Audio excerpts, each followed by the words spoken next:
देश के ही नहीं दुनिया के लोकप्रिय नेता और भारत माँ के सच्चे सपूत महानायक हमारे देश के लोकप्रिय प्रधानमंत्री नरेंद्र मोदी जी का 70वां ये जन्मदिवस सप्ताह चल रहा है।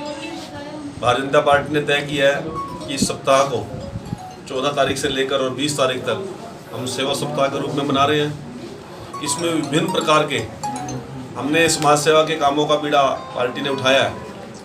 रक्तदान शिविर, इसी प्रकार से मोदी जी को हाँ और पॉलीथीन को ना के तहत हमने थैला वितरण का कार्यक्रम तय किया है।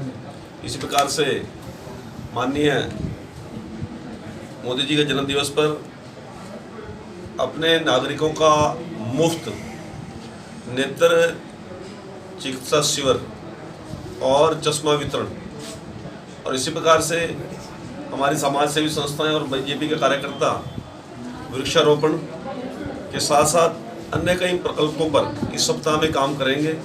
और आज मुझे बड़ी खुशी हो रही है, हमारे माननीय जिलाध्यक्ष श्रीमान राजकुमार सैनी जी शाहाबाद में ये केशोराम नाती देवी हॉस्पिटल ये चैरिटेबल ट्रस्ट भी है और ब्लड बैंक का भी यहाँ पर बहुत बड़ा इनका काम है। और आज ये नेत्र चिकित्सा के क्षेत्र में लंबे समय से सेवारत है। इनके माध्यम से रोटरी क्लब के माध्यम से आज भारतीय जनता पार्टी शाहाबाद की टीम माननीय जिलाध्यक्ष जी के निर्देशानुसार आज हमारे मुख्य अतिथि के रूप में हमारे बीच पहुँचे हैं। आज ये नेत्र चिकित्सा का फ्री कैंप यहाँ पर आयोजित किया गया है। मैं आज अपनी ओर से भारतीय जनता पार्टी शाहाबाद की ओर से यहाँ शाहाबाद में पहुँचने पर माननीय जिलाध्यक्ष जी का हार्दिक अभिनंदन और स्वागत करता हूँ। वहाँ पर जितने भी कार्यकर्ताओं ने इस कार्यक्रम को कामयाब करने में सहयोग दिया उनका आभार प्रकट करता हूँ। और विशेष तौर से आभार प्रकट करता हूँ हमारे डॉक्टर साहब का भी और अपने मीडिया के सभी साथियों का। 8 अप्रैल से हमने रक्तदान प्रतिदिन, क्योंकि मैंने खबर पड़ी थी अखबार में कि पीजीआई में, चंडीगढ़ में, रोहतक में और अन्य हॉस्पिटल्स में जब कोरोना महामारी की शुरुआत हुई, लॉकडाउन की शुरुआत हुई, तो ब्लड की बड़ी शॉर्टेज हुई है। तो हमने शाहाबाद में एक मुहिम शुरू की थी, पूरे हरियाणा में नहीं पूरे देश में सबसे पहले की थी कि हम 11 व्यक्ति प्रतिदिन रक्तदान करेंगे। और वो आंकड़ा हमारा 350-400 पहुंचा था। और उसके देखते देखते केवल शाहाबाद में नहीं, हमारे युवा मोर्चा की टीम ने सफीदों में, जींद में, शायद पुंडरी में, गोहाना में और सोनीपत में, इसके साथ साथ घरौंडा में, पानीपत में बहुत जगह पर रक्तदान किया। और बाद में वो मुहिम पार्टी की मुहिम बढ़ी और पूरे देश के अंदर जो रक्त की कमी थी हमने उसको पूरा करने का काम किया।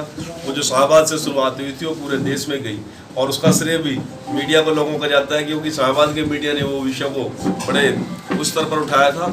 और माननीय देश के प्रधानमंत्री जी और हमारे केंद्रीय मंत्री नितिन गडकरी जी और माननीय मुख्यमंत्री जी ने भी उस ब्लड डोनेशन कैंप के ऊपर ट्वीट किया था।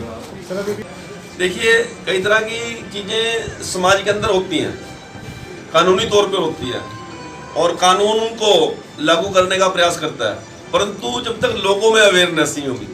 अब बेटी बचाओ बेटी पढ़ाओ हमारी प्राचीन एक संस्कृति है कि बेटी तो सबसे बड़ा धन है देश परिवार के अंदर और समाज के अंदर, परंतु 2015 से पहले आप क्या स्थिति थी, हरियाणा प्रदेश के भी 21 में से 12 जिले ऐसे थे जहाँ बेटियों की संख्या 800 के आसपास आ गई थी। तो एक सामाजिक चेतना और राजनीतिक तौर पर सामाजिक काम करने की भी जिम्मेवारी लोगों की होती है। तो मोदी जी ने अपने जन्मदिवस के अवसर पर इस बात को तय किया कि पॉलीथीन को ना और मोदी जी को हाँ के तहत हमने थैला वितरण की एक योजना बनाई है।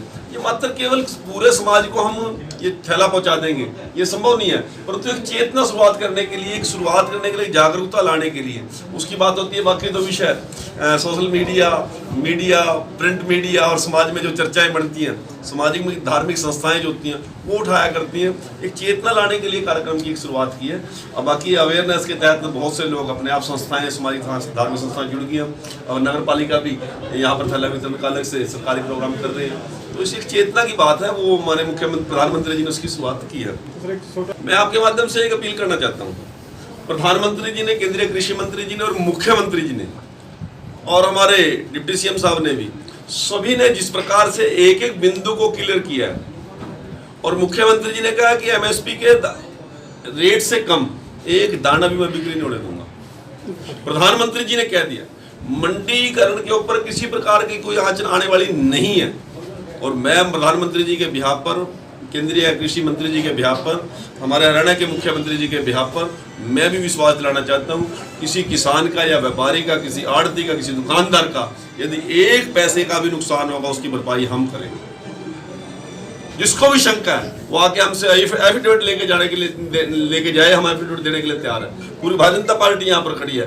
परंतु मैं बहुत से सामाजिक संस्थाओं के और धार्मिक संस्थाओं से भी एक निवेदन करूंगा कि संयम का समय है, कोरोना काल है, देश के ऊपर विपत्ति है, देश की सीमाएं सुरक्षित नहीं है।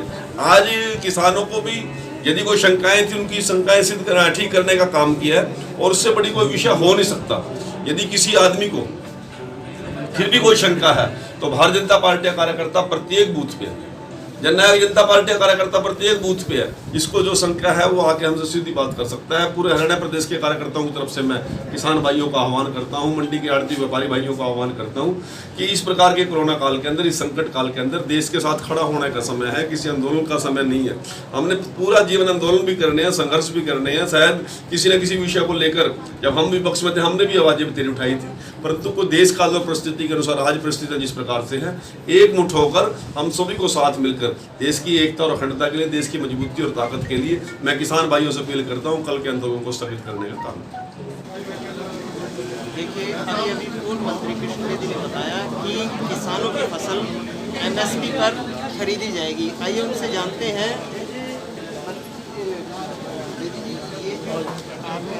MSP पर खरीदी जाएगी तो फसल बाहर और मंडी दोनों जगह MSP पर खरीदी जाएगी। जब प्रधानमंत्री जी ने एक सीधा प्रेस कॉन्फ्रेंस करके पार्लियामेंट के अंदर बयान दे दिया, केंद्रीय कृषि मंत्री जी ने बयान दे दिया, प्रदेश के मुख्यमंत्री ने पत्रकार महोदयों को डायरेक्ट बयान दे दिया, प्रदेश के माननीय कृषि मंत्री JP दलाल जी ने बयान दे दिया, तो मैं नहीं समझता, हरियाणा के डिप्टी CM दुष्यंत भाई जी ने भी बयान दे दिया, तो मैं नहीं समझता कि अब कोई शंका बकाया रहती है।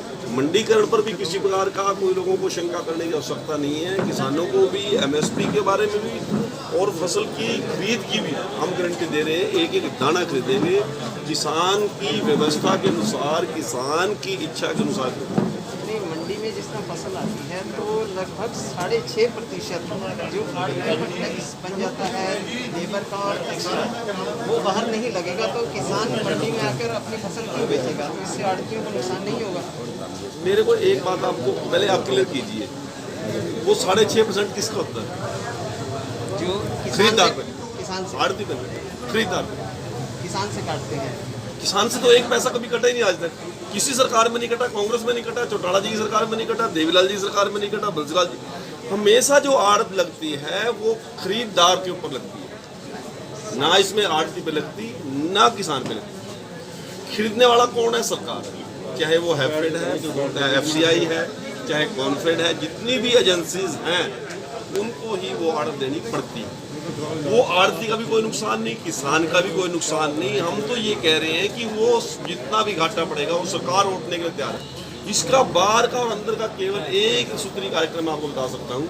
मान लो 25 तारीख से सरकारी खरीद शुरू हो रही है जीरी की, और 25 से लेकर मान लो 15 अक्टूबर के बीच में मंडी के अंदर इतना अनाज इकट्ठा हो जाता है तो ट्रांसपोर्टर हड़ताल कर देते हैं, कई बार उठान करने वाले लेबर हड़ताल कर देती है, कई प्रकार की समस्याएं जाती हैं। हम ये कह रहे हैं कि यदि कोई फसल बेचनी है, एक दिन और एक स्थान पे इकट्ठा होकर बेचने की बजाय यदि वो बाहर भी बिक जाए तो उससे नुकसान क्या है? ना अर्थ का नुकसान है, ना रेट का नुकसान है। ये तो केवल मुझे नहीं समझ में आ रहा कि इन लोगों ने भ्रांति फैलाई, किस लिए फैलाई। और यदि ये कोई समस्या है किसी प्रकार की, ये तो आदमपुर में भी होनी चाहिए थी, ये सरसा में भी होनी चाहिए थी, ये सोनीपत में भी होनी चाहिए थी, ये पानीपत में भी होनी चाहिए थी, ये पीपली के अंदर क्यों बना है? यमुनानगर में कोई समस्या नहीं, पंचकुला में कोई समस्या नहीं, सरसा में कोई समस्या नहीं है। तो इसलिए मैं आप लोगों से के माध्यम से एक निवेदन करना चाहता हूं, किसान के एक पाई का नुकसान नहीं होगा, आड़ती की आड़त का नुकसान नहीं होगा, मजदूर की मजदूरी का नुकसान नहीं होगा, ट्रांसपोर्टर की ट्रांसपोर्ट का कोई नुकसान नहीं होगा। इसकी गारंटी हम लेते हैं। मुख्यमंत्री जी ने कह दिया, प्रधानमंत्री जी ने कह दिया, कृषि मंत्री जी ने कह दिया, और मेरे ख्याल से किसकी गारंटी की जरूरत है? प्रत्येक बूथ पर भारतीय जनता पार्टी कार्यकर्ता है, वो गारंटी दे रहा है। जननायक जनता पार्टी कार्यकर्ता है, वो गारंटी दे रहा है, तो समस्या कहाँ है?